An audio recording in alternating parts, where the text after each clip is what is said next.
बिस्मिल्लाहिर्रहमानिर्रहीम। अस्सलाम वालेकुम। आपको बताते चलें कतर एयरलाइन कतर वालों की एक नई अपडेट्स हैं। जो लोग कतर का वीज़ा लेते थे, एक तो कराची में एम्बेसी थी, एक इस्लामाबाद में थी।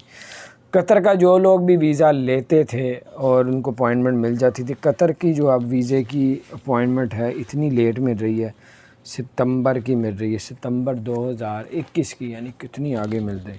तो ट्रैवल एजेंसियों के पास, कईयों के पास जो है ट्रिक मौजूद है, उनके थ्रू आप लोग अप्लाई करवा सकते हैं, आपको शायद वो डेट जल्दी ले दें।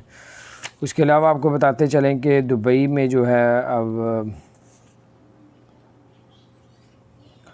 पाकिस्तान से जो है एक शख्स जो है मिस्र के लिए 14 दिन करंतना किया, फिर वो मिस्र चला गया।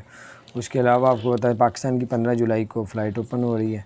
उसके अलावा इंडिया पे जो है वो कोई डेट जो है वो ख़त्म कर दी है। उन्होंने कहा कि जब तक इंडिया के हालात कोरोना के बेहतर नहीं होते उस वक्त तक नहीं।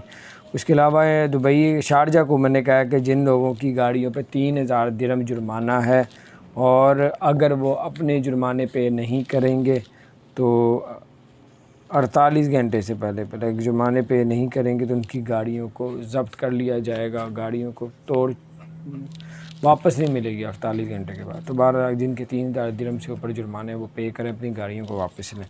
तो 12 ये बड़ी अपडेट थी, मैंने कहा आपसे शेयर कर दूँ। जिनके वीज़े एक्सपायर हो गए, परेशान हैं, आप लोग परेशान ना हो, अल्लाह ताला खैर करेगा, अल्लाह पाक आसानियाँ पैदा फरमाएगा। सब हैं, खाली आप अकेले नहीं हैं, बहुत दुनिया है जो बेचारी परेशान है। इंशाल्लाह कोई ना कोई पिछले साल की तरह कोई दुबई हल निकालेगा और जिनके वीज़े एक्सपायर हो गए उनको एक ऑप्शन दी जाएगी। इंशाल्लाह जल्द दी जाएगी, हम आपके साथ शेयर करेंगे। अपना ख्याल रखें।